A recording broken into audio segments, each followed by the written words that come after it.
Bismillah, alhamdulillah, salatu salam, rasulullah, sallallahu alaihi wasallam, assalamu alaikum wa rahmatullahi wa barakatuh. Today we're talking about disbelief because there are many people who consider themselves disbelievers.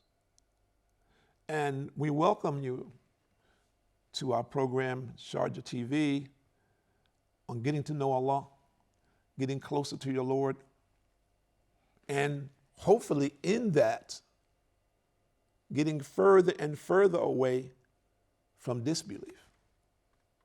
There is a very strong, for lack of a better description, when I say strong, I mean in the sense that it is organized, sophisticated,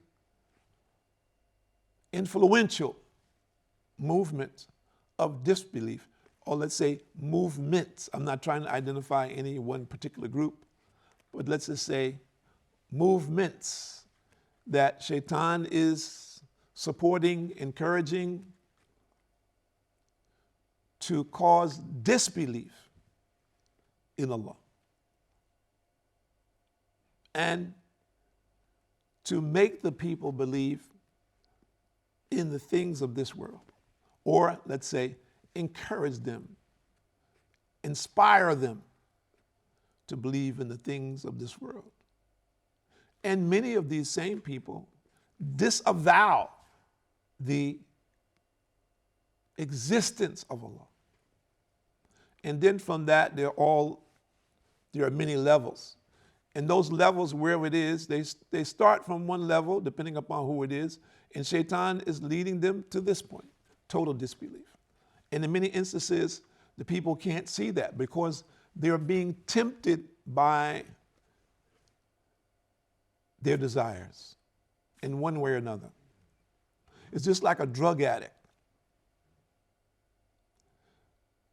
Someone who he says he's your friend, a'udhu billah, and this happens in many instances to people. He seduces his so-called friend to addiction because he knows if his friend is addicted, now he has a partner in crime, for lack of a better description. He can make money off of him, or he can have someone to join with him, or that person can also buy drugs or whatever he's addicted to for him, he can share in it. So he seduces his friend to become addicted like him. So similarly, this is what Shaitan is doing with people today. Oh, you want a position, you want status, you want to be famous, you want to be wealthy. And of course, I'm not insinuating that all people who are wealthy or people who have status or people who are well-known, famous, are addicted or are disbelievers or are servants of Satan. I'm not saying that at all. But there are people who openly today state that I sold my soul to Satan because I wanted to be famous. I wanted to be rich. I wanted this position or status. There are people who have openly said this. Of course, for us, this is shocking because this is the direct line to the hellfire, and Allah knows best. So let's see what Allah says. Again in Surah Al-Zumar. This is Surah number 39, verse number 7. Bismillahirrahmanirrahim. If disbelief, indeed, Allah is free from need of you, if you disbelieve. And He does not approve for His servants disbelief. And if you are grateful, He approves it for you. And no bearer of burdens will bear the burden of another. Then to your Lord is your return, and He will inform you about what you used to do. Indeed, He is knowing of that within the breast. Now look at what Allah says in verse number 8. And when adversity touches man, he calls upon his Lord, turning to Him alone. Then when he bestows on him a favor from himself, he forgets him whom he called upon before. And he attributes to Allah equals to mislead people from his way. Say, enjoy your disbelief for a little.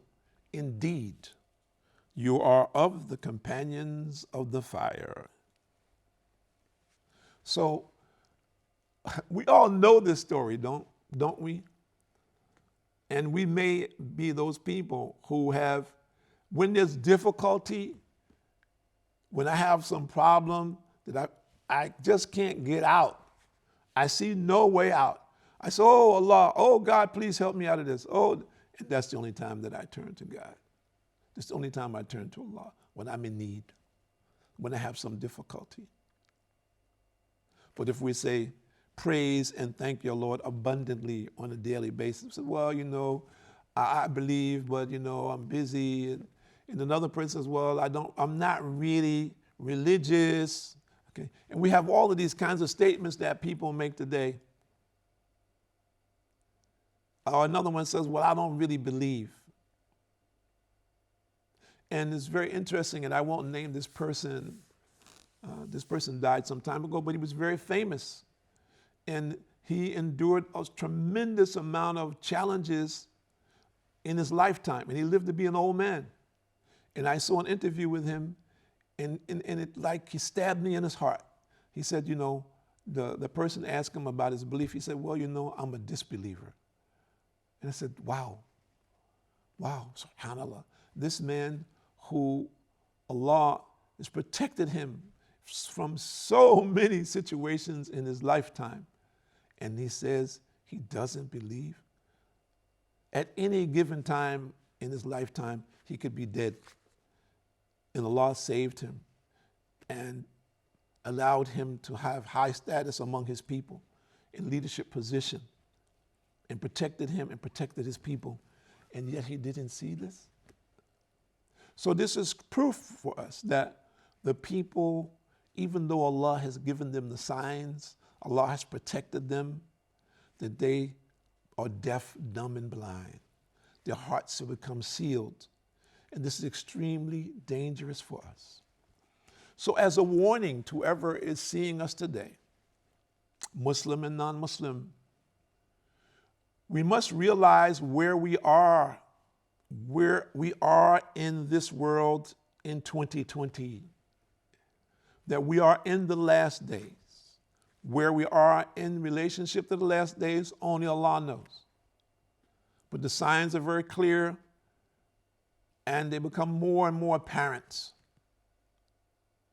And the kind of chaos that we're seeing today is also apparent. But we should not be confused, misguided, or misdirected. That out of all that what is happening, whatever might be good from it and whatever might be bad, that we must prioritize and understand what is the real direction of truth, where is the real salvation for me, what is the real salvation for my family, for my people, for my nation, for humanity. Where does it really lie? And that's something is up to each one of us to come to that reality and come to that conclusion now while we are still alive. As we see, tomorrow is not promised for any of us. You hear many people saying today, before it was a statement of speech, I'm living day by day. But how many people now, this has become reality? We'll take it day by day. We don't really know what's going to come tomorrow. We never really knew what was going to come tomorrow. But today, this has become more of reality for us based on the present environment, the set of circumstances that we see evolving in front of our eyes on a daily basis. We should be very, very careful. Revert back to Allah while we have time. Don't be misguided. Don't be misinformed. Take the time out now to reflect on your life. Reflect on what is in front of you. What is behind you is done. But use it as a means of judging where it is that you need to go.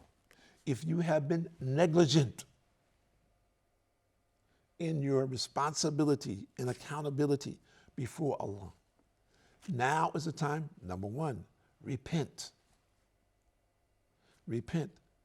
Number two, change.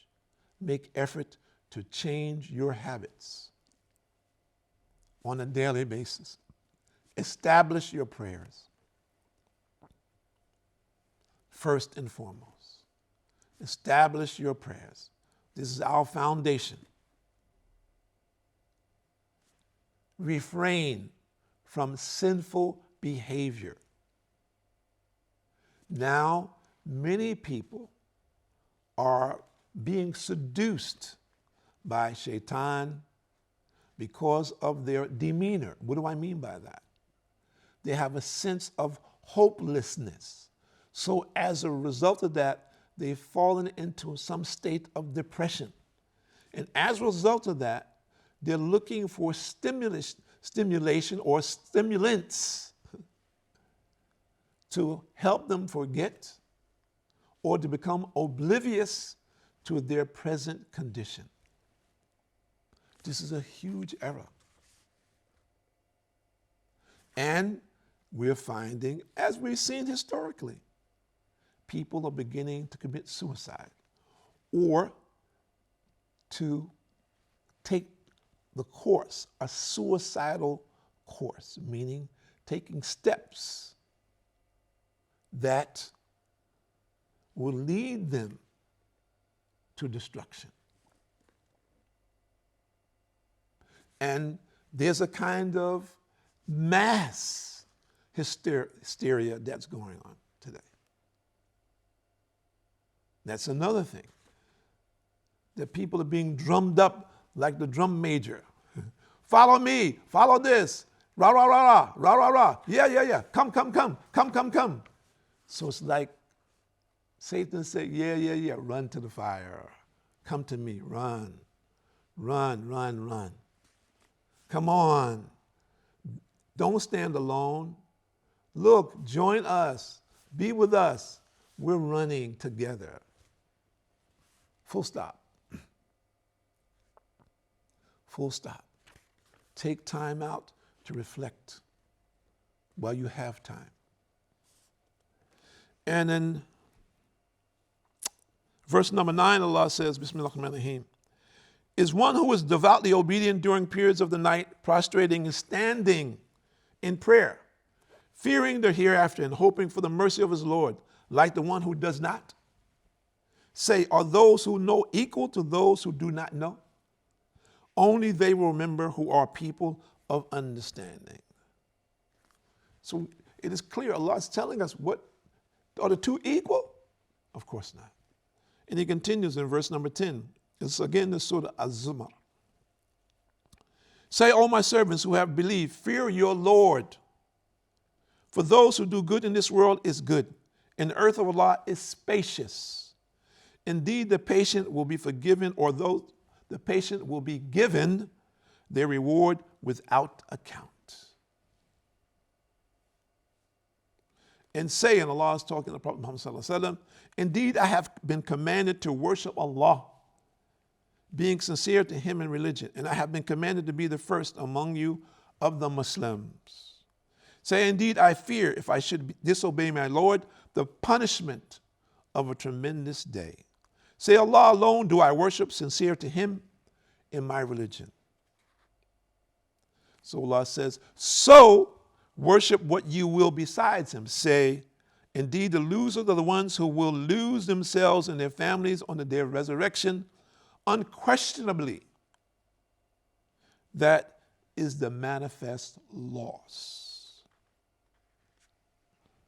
So, We have choices. We have choices. Take the time out now to make a choice while we have time. And I'm not judging anyone. Allah is the judge. We're just trying to inform and encourage people as we see what is happening around us globally. That many people, and we know because we talk to them, are very confused today. So this is the clear path away from confusion, the path of truth that shows you and talks about what this is, this world, and what is in your hereafter. And Allah says in the verse number 21, do you not see that Allah sends down rain from the sky and makes it flow as springs and rivers in the earth? Then he produces thereby crops of varying colors. Then they dry and you see them turn yellow. Then he makes them scattered debris. Indeed, in that is a reminder for those of understanding. You know, those of us who live in the desert, if you've never been in the desert, and farmers, of course, know this, but in the desert it's very real. You can go to the desert in the winter season where there is some rain and where it is cool. If you've been in this desert in the summer, it's very dry and very hot. In the winter season, you come in that same place, there was nothing but sand. You will see desert plants. And you say, and the earth itself takes on a kind of green hue, and in some places becomes reddish. The sand itself becomes reddish in color, and different in different places. And it distinguishes itself. It's very clear for us and distinct. So similarly, there's a distinction between truth and falsehood. Take time out now to pursue the truth while you can. My name is Tariq Khalid. I'd like to thank you for joining us here at Sharjah TV and getting closer to Allah, getting to know your Lord. Please take the time out today. Assalamu alaikum wa rahmatullahi wa barakatuh.